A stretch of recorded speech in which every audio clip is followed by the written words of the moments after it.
আসসালামু আলাইকুম। নতুন মোবাইল ক্রয়ের পরে আমরা কন্ট্রাক্ট ট্রান্সফার নিয়ে একটা ঝামেলায় পড়ি। পুরাতন মোবাইল থেকে নতুন মোবাইলে কন্ট্রাক্ট ট্রান্সফার করতে হয়। এটা নিয়ে কয়েকটা পদ্ধতি আছে।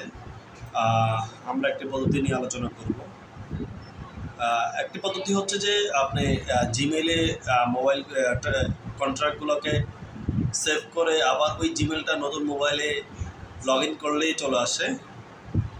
আরেকটা পদ্ধতি হচ্ছে আপনি টোটাল কন্ট্রাক্টটাকে একটা ফাইল আকারে তৈরি করে সেটাকে নতুন মোবাইলে নিয়ে জাস্ট ফাইলটাকে ওপেন করলে সবগুলো কন্ট্রাক্ট সেভ হয়ে যাবে। তো আমরা ফাইল পদ্ধতিটা আজকে দেখে নিব।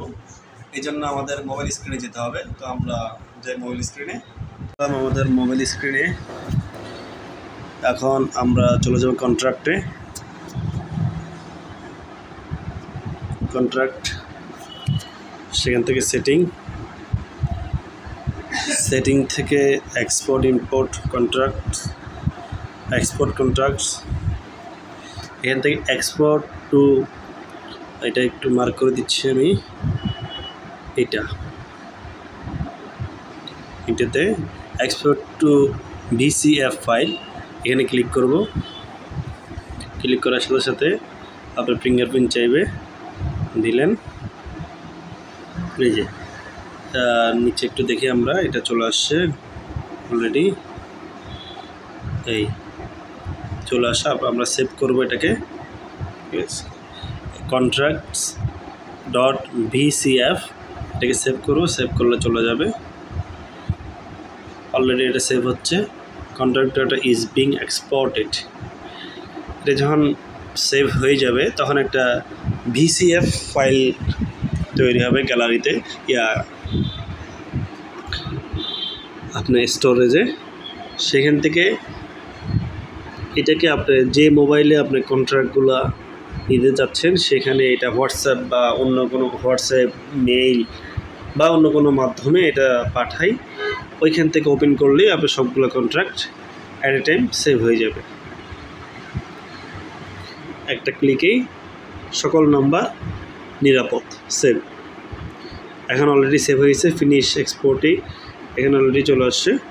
আমরা একটু আমাদের এখন ফাইলে যাব, ফাইল ম্যানেজার, ফিঙ্গারপ্রিন্ট চাইলো, দিলাম ফিঙ্গারপ্রিন্ট, এই চলে আসছে।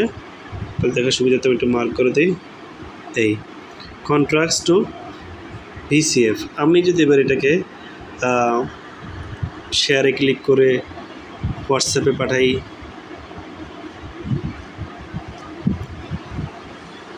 এটাকে হোয়াটসঅ্যাপে যদি পাঠিয়ে দিই, আমি হোয়াটসঅ্যাপে কোনো একটা নাম্বারে পাঠিয়ে দিলাম পাঠাই। হ্যাঁ,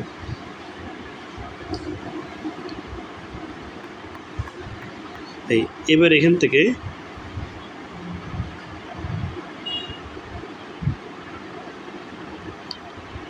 আমার এখানে টোটাল 256টা নাম্বার আছে। আমি জাস্ট ভিউ অলে এটাকে ডাউনলোড করে এটা আমার যে মোবাইল আমি কন্ট্যাক্টগুলো নিতে যাচ্ছি ওইখান থেকে এটাকে জাস্ট ওপেন করলেই সবগুলো নাম্বার সেভ হয়ে যাবে। তো ধন্যবাদ সবাইকে। আসসালামু আলাইকুম।